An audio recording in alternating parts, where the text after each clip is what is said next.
අයිබෝන් කියලා හැම දෙනෙම පිළිගන්න මගේ YouTube channel එකට DARKSIDE-KURE bro. channel එකට ඔයා තාම අලුත් නම් channel එක ඔයා තාම subscribe කරලා නැත්නම් channel එකට subscribe කරලා එකතු වෙන්න පුළුවන්. series කීපයක් මම කතා කරනවා මගේ YouTube channel එකේ. ගොඩක් කාලෙකින් කතා කරගන්න බැරි වුණා. ඉතින් දැන් කතා කරනවා. මම කොහොමද කැනඩාවට ඇවිල්ලා ස්ථිර පදිංචිය ලබා ගත්තේ. හරි. A to Z video series කීපයක් කරනවා 1 2 3 4 ඒ විදිහට. ඉතින් අනිවාර්යෙන් මේ වීඩියෝ සීරීස් කීපේ ඔයාලට වැදගත් වෙන්න පුළුවන්. කැනඩාවට එනවා නම් කැනඩාවට එන්න අදහස් කරනවා නම් එහෙමත් නැත්නම් ඔයා අනිවාර්යෙන් කැනඩාවට මොන විදියට ආවද? දැන් මම ආවේ කෙයාගිව කෙනෙක් විදිහට නැත්නම් පර්සනල් සපෝට් වර්කර් කියලා කියනවා. පර්සනල් සපෝට් වර්කර් කියන්නේ කෙයාගිවම තමයි. එහෙමත් නැත්නම් අපි තුමු දැන් මගේ ලංකාවේ ඉන්න කාලේ මම නර්ස් කෙනෙක්. ඉතින් ඒ වගේ මට බෑග්ග්‍රවුන්ඩ් එකක් තිබිච්ච නිසා ඒ වගේ මට ප්‍රැක්ටිස් එකක් තිබිච්ච නිසා මට ටිකක් මේ ප්‍රොසෙස් එක ටිකක් වඩාත් ලේසි වුණා පහසු වුණා වැඩේ කරගන්න. එච්චර මහන්සි වෙන්න උනේ නැහැ. හරි. ඒතර ඔයාලට එක්ස්පීරියන්ස් තියෙනවා නම් අවුරුද්දක වගේ කියාගිව කළේ මට නර්ස් ඉන්න ලංකා ප්‍රයිවට් වෙන්න පුළුවන් ගවර්න්මන්ට් වෙන්න පුළුවන් ඒක ප්‍රශ්නයක් නැහැ. කියාගිව කෙනෙක් විදිහට කොයි විදිහටද කැනඩාවට ඇවිල්ලා මුළු පවුල පිටින්ම ඇවිල්ලා ස්ථිර පදිංචි අරගෙන ඉතාමත් කෙටි කාලෙකදී මාස 6ක්වත් ගියේ නැහැ මගේ ස්ථිර පදිංචිය ගන්න. ඉතින් ඒ විදිහට ස්ථිර පදිංචි අරගෙන ඕගොල්ලන්ට වැඩ ටික කරගෙන යන්න පුළුවන් අවස්ථාවක් තියෙනවා. ඉතින් ඒක තමයි ලොකුම chance එක right. right. ඉතින් අපි බලමු. හරි. වීඩියෝ සීරීස් කීපයක් කරනවා කියන්නේ මුලින්ම වීඩියෝ එක. මේ වීඩියෝ එක වැදගත් වෙනවා. ඒකට හේතුව තමයි මේක තමයි ආරම්භය. මෙතන ඉඳලා ඉස්සරහට එන ඒ ඔක්කොම ටික දිගට බලාගෙන යන්න. එතකොට ඔයාලට හොඳ අයිඩියා එකක් ගන්න පුළුවන්. මොකක් ගැනද මම කතා කරලා තියෙන්නේ. මම පොදුවේ කතා කරොත් මම ආවේ ඇට්ලාන්ටික් ඉමිග්‍රේෂන් පයිලට් ප්‍රෝග්‍රෑම් කියන මෙන්න මේ විශේෂ ප්‍රෝග්‍රෑම් එකක්. අඩුම වියදම අඩුම සල්ලි ප්‍රමාණය සහ අඩුම කියන්නේ අඩු ක්වොලිෆිකේෂන් වලින් උනත් එන්න පුළුවන් එක ක්‍රමයක් තමයි මෙන්න මේ ඇට්ලාන්ටික් ඉමිග්‍රේෂන් පයිලට් ප්‍රෝග්‍රෑම් කියලා කියන්නේ. දැන් ඒක කන්ටිනියු වෙනවා ඇට්ලාන්ටික් ඉමිග්‍රේෂන් ප්‍රෝග්‍රෑම් කියලා. රයිට්. ඉතින් ඕනම ටයිප් එකේ ජොබ් එකක් උනත් ඒ කෙනෙකුට කැනඩාවට එන්න පුළුවන් මෙන්න මේ ප්‍රොසෙස් එක හරහා මෙන්න මේ කතා කරපු ප්‍රොසෙස් එක හරහා. 32කට බය වෙන්න දෙයක් නැහැ. හරි. ඉතින් මම එකකින් මගේ රස්සාව ફોකස් කරලා එක්සැම්පල් එකක් විදිහට ඔයාලට කියන කොයි විදිහට කරගන්න කියලා. මූලිකම දේ තමයි කැනඩාවට වැඩට එනවා නම් මම වර්ක් පර්මිට් එකට ආවේ. වර්ක් පර්මිට් එකට එන්න ලේසි නෑ. ස්ටුඩන්ට් වීසා වගේ නෙමෙයි. වර්ක් පර්මිට් එකකට කැනඩාවට එනවා කියන්නේ ඉතාමත් අසීරු දෙයක්. රයිට්. ඉතාමත් අසීරු දෙයක්. ඒකට ලක් එකක් තියෙන්නත් ඕනේ. රයිට්. ඉතින් එහෙනම් කොහොමද කරගන්නේ? මුලින්ම ඔයා IELTS කියන විභාගය කරගන්න ඕනි ජෙනරල් එකකින්. ඇකඩමික් එකකින් කරලා තියෙනවා කියලා ඒක ප්‍රමාණවත් වෙන්නේ නැහැ. ඔයා ඇකඩමික් කරාට වැඩක් නැහැ. ඔයා අනිවාර්යෙන් ජෙනරල් එක කරන්න ඕනේ. හරි? ජෙනරල් එක. ජෙනරල් එකකින් කරොත් තමයි වැඩ කරන්න එනවා නම් වර්ක් පර්මිට් එකක් දෙන්නේ. එතකොට කට්ටිය කියන්න පුළුවන් හා මට මෙහි කැනඩාවට ඇවිල්ලා කරගන්න බැරිද? කරගන්න පුළුවන්. මේක PR එකත් එක්ක ලැබෙන සීන් එකක්. ඒ නිසා permanent residence එක දෙනකොට අනිවාර්යෙන් ඔයා IELTS කරලාද නැද්ද කියලා බලනවා. ඉතින් අපරාධේ ඔයා මාස 6කින් ගන්න පුළුවන් PR එක මෙහි ඇවිල්ලා කීයටවත් ඔයාට IELTS කරලා මේක ගොඩ දාගන්න බැහැ. ඒ කියන්නේ මෙහාව මීට වඩා වැඩියෙන් වැඩ තියෙනවා. IELTS කරන්න වෙලාවක් නැහැ. ඒ නිසා කරුණාකරලා කවුරු හරි එන්න හිතාගෙන ඉන්නවනම් IELTS එක කරන්නම ඕනේ. මෙච්චර මේ ලෝකේ දේවල් කරන්න බැරි දේවල් කරන අපිට IELTS එක කරගන්න බැරි නම් ඉතින් වැඩක් නැහැ. අපරාධයක් නේ. ඉතින් IELTS එක නිසා ඔයා හිර වෙලා නම් කොහොම හරි එෆෝට් එක දාලා මාස දෙක තුනේ කරලා මේ YouTube එක ඕන තරම් ස්ටෆ් තියෙනවා. ඉගෙන ගන්න. තමන් කැපවීම තියෙනවා නම් අනිවාර්යයෙන්ම කරන්න පුළුවන්. හරිම ලේසි. රයිට්. ඇට්ලාන්ටික් ඉමිග්‍රේෂන් ප්‍රෝග්‍රෑම් එකෙන් කැනඩාවට කෙයාගිව කෙනෙක් පර්සනල් සපෝට් කෙනෙක් විදියට එන්න අවම each 4.5 තිබුණා හොඳටම ඇති ස්කෝර් එක. රයිට්. නර්ස් කෙනෙක් වුණාම ටිකක් වැඩි. නර්ස් කෙනෙක් වුණත් ලංකාවේ තමන් ඉස්සෙල්ලා බලන්න ඕනේ කොහෙට රටකට මම නර්ස් කෙනෙක් වුණාට මම කෙයාගිව විදියට ඇප්ලයි කරේ මෙහි එකක් තමයි හයි ඩිමාන්ඩ් ජොබ් එකක්. නර්ස්ලට වඩා නර්ස් කෙනෙක් නිසා මගේ තියෙන ක්වොලිෆිකේෂන් එක මට කෙයාගිව කෙනෙකුට ඇප්ලයි කරාම මට මගේ කෙයාගිවස්ලට CV දාන කට්ටිය අතරින් මගේ CV එකට වැඩි තැනක් තියෙනවා. එතකොට එහෙනම් ඔයා HR මැනේජර් කෙනෙක් නම් HR ඇසිස්ටන්ට් පෝස්ට් එකට තමයි ඇප්ලයි කරන්න ඕනේ. එතකොට ඔයාගේ HR මැනේජර් ක්වොලිෆිකේෂන් ටික හොඳටම ප්‍රමාණවත් HR ඇසිස්ටන්ට් කෙනෙක්ගේ CV එකක් බලනකොට ඔයා ඉදින්ම ඉන්නවා. හරි? අන්න ඒ විදිහට පොඩි ස්ට්‍රැටජිස් ඔයා පාවිච්චි කරන්න ඕනේ අනිවාර්යයෙන්. රයිට්? හොඳටම හිම දාලා සීතලයි -9 -3යි 4යි මේ වෙලාව වෙන වෙලාව. සෝරි මේ ටෙම්පරේචර් එක. ඉතින් පේනවා මෙහෙ ඉතින් එහෙම තමයි ප්‍රශ්න තියෙනවා. හරි මේ කතාවේ මුල් කතන්දර එක කියන්නේ පොදුවේ ගත්තල ඕනම රස්සාවකට එනනම් IELTS exam එක කරන්න ඕනේ. මම IELTS උගන්නලා තියෙනවා. ඊශ්‍රායලයේ හිටපු ඊශ්‍රායලයේ ඉන්න ලාංකිකයන්ට මම IELTS කරලා තියෙනවා. ඒගොල්ලෝ IELTS කරලා ඒගොල්ලන් බොහෝ දෙනෙක් සමහරලාට දැන් කැනඩාවට එන්න සූදානම්ෙන් ඉන්නවා IELTS එක පාස් වෙලා. right? ඉතින් ඒක ලොකු සතුටක් මට යුද්ධලිකවම කවුරුහරි කැපවීමෙන් වැඩ කරනවා නම් මේක කරගන්න මහ ලොකු දෙයක් නෙමෙයි. කරුණාකරලා මේක කරගන්නම වෙනවා. දෙවෙනි එක අංක 2 World Education Service කියන ආයතනයෙන් කැනඩාවේ තියෙන World Education Service කියන ආයතනයෙන් අනිවාර්යයෙන්ම ඔයා ගන්න ඕනේ ඔයාගේ educational credential assessment report එක. ඒ කියන්නේ O level pass නම් A level pass නම් එහෙම නැත්නම් ඔයා කරන වැඩිම ඩිග්‍රී එකද මාස්ටර් එකද උසම ක්වොලිෆිකේෂන් එක වැඩිම ක්වොලිෆිකේෂන් එක දාලා ඔයාගේ ඩොකියුමන්ට්ස් ඒ ගැන මම සම්පූර්ණ විස්තරයක් කතා කරලා තියෙනවා. ඒ නිසා ඒ ගැන කතා කරන්නෙත් නෑ. එහෙනම් මේ වීඩියෝ එකේ මගේ ફોකස් එක මොකද්ද? IELTS එක සහ educational credential assessment form එක ඔයා හදාගෙන තියෙන්න ඕනේ කැනඩාවට ඇප්ලයි කරන්න හිතන්න කලින්. හරි? එහෙනම් ඒ දෙක අනිවාර්යෙන් තියෙනවා. මම කියන්නම් සම්පූර්ණ process එක කොයි විදිහටද permanent residency එක ගැනීම තැන දක්වා process එක කොහොමද කෙරෙන්න ඕනේ ඔක්කොම විස්තර ටික මම කියන්නම්. ඔයාට තියෙන්නේ step by step මේ වීඩියෝ ටික බලුවාම හොඳටම ප්‍රමාණවත් ඔයාගේ ටාගට් එක තියෙනවා නම් කැනඩාවට එන්න. ඒ ලොකු දෙයක් නෙමෙයි. ඉතින් මේ process එක ගැන හරි ක්ලියර් අවබෝධයක් නැති එක කොහෙන්ද පටන් ගන්නෙ මොකද්ද කරන්න ඕනේ කියන එක ගැන අවබෝධයක් නැතිකම තමයි ඔයගොල්ලන්ට තියෙන්නේ. ඉතින් ඒ අවබෝධයේ පළවෙනි ස්ටෙප් එක තමයි මම කියලා තියෙන්නේ IELTS එකෙන් ජෙනරල් එකෙන් කරගන්න සහ educational credential assessment එක ECA report එක මම ඕන තරම් වීඩියෝ කරලා තියෙනවා ඒගොල්ලෝ. ඔයගොල්ලන්ට DARKSIDE-KURE blog කියන channel එකට ගිහිල්ලා මගේ channel එකට ගිහිල්ලා බලන්න. ඒකේ තියෙන පිළිවෙලට මම කියලා දීලා තියෙනවා. එහෙනම් මේ දෙක ලේස්ති කරගත්තාම අපිට පුළුවන් මේ process එකේ දෙවෙනි අදියරට යන්න. දෙවෙනි අදියර මම ඊළඟ වීඩියෝ එකකින් කතා කරනවා. දෙවෙනි අදියර ඔයගොල්ලන්ට මගේ next වීඩියෝ එකෙන් ඔයගොල්ලන්ට බලාපොරොත්තු වෙන්න පුළුවන්. ඒකේ ඊට පස්සේ මම මේ වීඩියෝ සීරීස් කීපයක් කරනවා. 7ක් 8ක් 10ක් වෙන්න පුළුවන් මේ process එක ඇතුළේ සම්පූර්ණම කොහොමද මම ඊට පස්සේ මගේ ඉන්ටර්විව් එක කොහොමද ඉන්ටර්විව් එකේදී මොනවද ඇහුවේ එතකොට මගේ ජොබ් ඔෆර් එක පඩිය කොහොමද ආවම පඩිය කැනඩාවේ කොහොමද එතකොට ඊට පස්සේ ජොබ් ඔෆර් එක ලැබුණාට පස්සේ කොහොමද කරන්නේ ඊමේල් එකක් ඕගොල්ලන්ට අනිවාර්යෙන් තියෙන්න ඕනේ පාස්වර්ඩ් එකක් සහ ඊමේල් එකක් ඕගොල්ලන්ගේ වෙනම එකක් තියෙන්න ඕනේ ඊමේල් හරහා තමයි සීළු ගනුදෙනු සිද්ධ වෙන්නේ හරි ඒ නිසා ඊමේල් එකක් නැති කෙනෙකුට මේ වැඩේ කරන්න බෑ. ඊමේල් එකක් හදන්න විනාඩියක් යන්නේ නැහැ Gmail එකක් හදාගන්න. හොඳේ. ඒ නිසා ඒක හදාගන්න ඒවා බේසික්. හරි. ඒවා තියෙන්න ඕනේ. ඊමේල් එක හරහා තමයි සියලුම ගනුදෙනු සිද්ධ වෙන්නේ. IRCC එකත් එක්ක. හරි. Immigration Refugees and Citizenship of Canada. මේ ආයතනෙන් තමයි ඔයාලට PR එක දෙන්නේ, ඔයාලට work permit එක දෙන්නේ.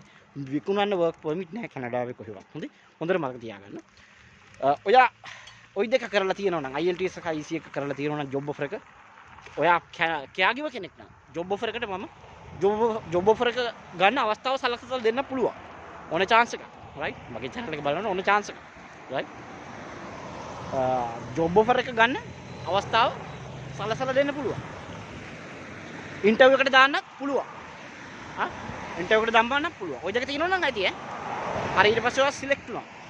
ඊට පස්සේ අපි මුදල් ගැන ඒවා ඉස්සරහ වීඩියෝස් වල කතා කරමු. අද දවසේ මම කතා කරන්නේ ඔය බේසික් දෙක මොනවද? IELTS එක සහ ECA report එක. ওই දෙක පැහැදිලිවම ওই දෙක තියෙන්නම ඕනේ. නැත්තම් ඒක කරන්න බෑ. අනිවාර්යයෙන් ඒ දෙක අපි කතා කරමු ඔයාගේ සල්ලි බැංකු පොතේ සල්ලි කීයක් තියෙන්න ඕනද? පවුලේ 3-4 දෙනෙක් ඉන්නෝ නම් කීයක්ද? එක්කෙනෙක් නම් කීයක්ද? එතකොට කැනඩාවට එන්න යන වීසම කීයද? ඇවිල්ලා කොච්චර කොස්ට් එකක් යනවද? රෙන්ට් එක කොච්චරද? කාර් එකේ ඉන්ෂුරන්ස් එක කොච්චරද? හැමදේම මේක ඇතුළේ කතා කරන මම ස්ථිර පදිංචිය මම ගත්තු විදිය හරි ඒ සඳහා ගිහපු ගමන සියල්ලම එකම තැනකින් ඔයගොල්ලන්ට දැක බලා ගන්න පුළුවන් YouTube channel එක තමයි මේ DARKSIDE-KURE blog කියන්නේ. මම DARKSIDE-KURE blog මේ channel එක පටන් ගත්තා අවුරුදු 3කට විතර කලින්. හරි. ඔයගොල්ලන්ට මේක හොඳ අවස්ථාවක්. මම රට එන කාලේ මේ process එක කොහෙන්ද පටන් ගන්නෙ කවුද කින්ද මන්ද කිසිම YouTube channel එකක් නැහැ ලංකාවේ. සිංහලෙන් කිසිම YouTube channel එකක් නැහැ. ඉංග්‍රීසි වලින් වුණත් මේ process එක Atlantic Immigration Pilot Program AIPP දැන් Atlantic Immigration Pilot YouTube එකේ සිංහලෙන් පළවෙනිම වීඩියෝ එකක් කරලා තියෙනවා නම් ඒක මගේ වීඩියෝ එකක් තමයි. ඔයගොල්ලන්ට හොයාලා බලන්න පුළුවන්. ඒ process එක ආව කාලේ ඉඳලම ආපුද ඇවිල්ලා මාසයක් ගියේ නෑ මම මගේ වීඩියෝ එක ඔයගොල්ලන්ට පබ්ලිෂ් කරා YouTube එකේ. හැබැයි මම කොතනකවත් කිව්වේ නෑ මමත් මේකට ඇප්ලයි කරලා ඉන්නේ. මමත් මේකෙන් මේ යනවා කියලා කිව්වේ නෑ. හැබැයි මම ඒකට යන ගමන් ඒකට ඇප්ලයි කරන ගමන් තමයි ඔයගොල්ලන්ට සම්පූර්ණ සහතික සම්පූර්ණ විස්තරයක් මම ඉදිරිපත් කරේ. ඉතින් ඔයගොල්ලෝ ඒ මගේ මේ process එක අනුගමනය කරා නම් මට කලින් ඔයගොල්ලෝ කැනඩාවට එන්න අවස්ථාවක් තිබුණා. මොකද මම අවුරුදු 2ක් ගිහිල්ලා ඒ process එක කියලා දීලා අන්තිම process එක ඉවර වෙන්න ඕන මෙන්න තියෙද්දි තමයි මම කැනඩාවට ආවේ. ඉතින් මේක මගේ වීඩියෝස් බලලා ඔයගොල්ලන්ට වැඩ ටික කරගන්න පුළුවන්. ඔයගොල්ලෝ අනිවාර්යයෙන් මගේ කලින් වීඩියෝස් බැලුවොත් එහෙම ඔයගොල්ලන්ට හොයාගන්න පුළුවන්. මම මොනවද කරලා තියෙන්නේ? මම විශේෂයෙන්ම කැනඩාව ගැන තමයි වීඩියෝ කරන්නේ. මොකද හේතුව මම දැන් කැනඩාවේ ඉන්න නිසා සහ ඔයගොල්ලෝ ගොඩක් උනන්දුවෙන් එන්න ඉඳින්දා මේ මගේ පළවෙනි වීඩියෝ එක වීඩියෝ සීරීස් මම 10ක් විතර කරනවා සම්පූර්ණම මේ process එක විතරක් කතා කරන්නේ step by step. හොඳේ පළවෙනි step එක මම මේ කිව්ව දෙක. ওই දෙක නැතුව මෙතනින් එහාට වීඩියෝ බලන්න එපා අපරාධයි. right? එහෙනම් process එක මේකයි. එහෙම නැත්නම් ඔයා වීඩියෝ එක බලන කෙනෙක් මේක process එකේ ඉන්න කෙනෙකුට යවන්න ප්‍රශ්නයක් නැහැ. වීඩියෝ එක share කරගෙන ඔයගොල්ලෝ comment එකක් දාන්න like කරන්න share කරන්න අනිවාර්යෙන් ඔයගොල්ලන්ගේ දන්න යාළුවන්ට ඉන්න යාළුවන්ට මොකද නැත්තම් මේක මිස් වෙන්න පුළුවන්. process එක සමහරු දන්නේ නැහැ. කොහෙන්ද පටන් ගන්න කියලා දන්නේ නැහැ. කොතනින්ද ඉවර කරන්න කියලා දන්නේ නැහැ. මේ channel එකේ A to Z එක කතා කරනවා. ඒ නිසා මේ අවස්ථාව මගහැර ගන්න එපා. හරිද? මේ අවස්ථාව මගහැර ගත්තොත් ඒ කියන්නේ අපරාධ. ඒ කියන්නේ ඔයගොල්ලෝ දන්න කවුරු හරි හිටියනම් ඔයාලා ඒක share කරන්න බෙදලා දෙන්න. ඒක මාර වටිනවා. හරි? එහෙනම් අපි ඔන්න පළවෙනි වීඩියෝ එකේ මම ඔයගොල්ලන්ට කියන්නේ මම මේ වීඩියෝ සීරීස් එකක් කරනවා මගේ PR කාඩ් එක ගත්ත දන දක්වා. හරි? මේ ස්ථිර පදිංචිය මගේ ගත්ත දන දක්වා කරනවා මේ මුලින් ඉඳලා. ඔන්න මුල්ම දෙක තමයි මම කරගත්තු විදිහට මුල්ම දෙක තමයි මම අද කිව්වේ. ඊළඟට අපි එන්ඩෝස්මන්ට් කියලා කතන්දරයක් කතා කරනවා. ඒ මොකක්ද කියලා අපි කතා කරමු. ඔයාව රස්සාවට එන්න කලින් ඔයාලට වර්ක් පර්මිට් එකක් දෙන්න කලින් මේ කැනඩාවේ තියෙන ප්‍රාන්ත හොඳේ provinces තියෙනවා territories කියලා. ඔය provinces and territories. අපේ ලංකාවේ පළාත් වාගේ හරි මධ්‍යම පළාත් දකුණු පළාතේ වගේ තියෙනවා පළාත්. ඉතින් මෙහෙත් මේ අපි තුමු කොළඹ මේ western province එක නම් ඒ province එකෙන් අනුමැතිය දෙන්න ඕනේ. මම ලලිත් කූරකට අපි ගන්නවා මේ province එකෙන්. අපි කැමතියි. එයාගේ IELTS එක තියෙනවා EC එක තියෙනවා. හරි. අන්න ඒකට කියනවා nominate කරනවා කියලා. නාම යෝජනා දෙනවා. අර ඡන්දදායකට නාම යෝජනා දෙන්න. සුදුසුකම් ටිකක් තියෙන්න එපා. ආයෙන ඔයාලට මෙහි මේ ප්‍රොවින්ස් එකෙන් ඔයාව ප්‍රොවින්ෂල් ඔෆිස් එකෙන් අනුමත කරන්න ඕනේ. මේ කැනඩා රජයෙන් ගන්න නම් ප්‍රොවින්ස් එකෙන් අනුමත කරන්න ඕනේ. ලංකාවේ කොළඹ වෙස්ටර්න් ප්‍රොවින්ස් එකෙන් අනුමත කරන්න ඕනේ ඔයාව ලංකාවේ කොළඹ දිස්ත්‍රික්කයට ගන්න නම් වෙනත් කොහෙන් හරි. අන්න ඒ වගේ. පැහැදිලිද? ඒ උදාහරණයක් මම කිව්වේ. ඉතින් ඒ නිසා ඔය එන්ඩෝස්මන්ට් කියන්නේ එන්නේ එක ඔයාව නොමිනේට් කරනවා. ප්‍රොවින්ස් එකෙන් කියනවා හා ලලිත්ව ගන්න. එයාට මේ දෙක තියෙනවා. එයාව මේ process එක ඇතුල් කරන්න පුළුවන් කියලා. හරි? එතකොට ඒ විදිහට අපි එන්ඩෝස්මන්ට් එක ආවට පස්සේ work permit එක කියන්නේ මොකද්ද? work permit එක submit කරන්නේ කොහොමද? work permit එක submit කරාම biometrics දෙන්නේ කවද්දද? biometrics දෙන්න කලින් medical එක කරනවද? ඊට පස්සේද කරන්නේ? medical එක කලින් කරන එක වාසියද අවාසියද? medical එකේදී මොනවද බලන්නේ? cholesterol බලනවද? අර මොනවද බලන්නේ කියලා? මේ සියලුම දේවල් අපි කතා කරනවා, පැහැදිලිව කතා කරනවා කොහොමද? ඒ නිසා මේ වීඩියෝ සීරීස් කිහිපය තුළ ඔයා ඉන්න හිටියොත් ඔයාට අවුරුද්දක් යන්නේ නැහැ කැනඩාවට එන්න. ඔය හොඳට මතක තියාගන්න. හැබැයි මේ දෙක කෙරලා තියෙනවා නේ වෙනකොට ඔයගොල්ලෝගේ IELTS එකයි WES එකයි තියෙනවා නම් හරිම ලේසි ඈ. මොන ෆීල්ඩ් එකේ වුණත් ජොබ් එකක් වුණත් කමක් නැහැ. ගැටලුවක් නැහැ. හරි? දැනට ඔයා ඉන්නේ කෑගිව නම් මම මේකේ වැඩිපුරම ફોකස් කරන්නේ කෑගිව තමයි. රයිට්? කෑගිව තමයි වැඩිපුරම ફોකස් කරන්නේ. හරි? මොකද මම ඇවිල්ලා තියෙන පර්සනල් සපෝට් වර්කර් කෙනෙක් විදියට කැනඩාවට. ගොඩක් වෙලාවට මම කරන්නේ mentally physically disabled අය ඉන්නවනම් ඒගොල්ලන් බලා ගන්න එක. ඒගොල්ලන් අපි කියනවා nursing homes කියලා. nursing homes, care homes, elderly residential facility care homes ඒ වගේ දේවල් තියෙනවනේ. high demand job එකක්. right? කැනඩාව නෙමෙයි ලෝකේ high demand job එකක්. මාස 6කින් ස්ථිර පදිංචිය ගන්න පුළුවන්. හැබැයි ඒ රස්සාවට විතරක් නෙමෙයි. ඔයගොල්ලෝ මේ AIP කියන ප්‍රෝග්‍රෑම් එක හරහා આવොත් මේක ඉමිග්‍රේෂන් ප්‍රෝග්‍රෑම් එකක් ලේසිම සහ පහසුම විදිය. ඊටම ඉක්මම විදිය කැනඩාවට එනවනම් මෙන්න මේක හරහා. එහෙනම් යන්නේ කොහෙද කියන එක නෙමෙයි වැඩක්. ඔයා කැනඩාවට එන්න ඕන නම් ලේසිම පහසුම සහ ඉක්මනින්ම අඩු වීදමකින් එන්න පුළුවන් නම් අන්නේ ක්‍රමයේ හොයලා එන්න ඕන නම් මෙන්න මේ ක්‍රමය තමයි තියෙන්නේ. මේකෙන් තොර එකක් මම දකින්නේ නැහැ කැනඩාවට එන්න. right?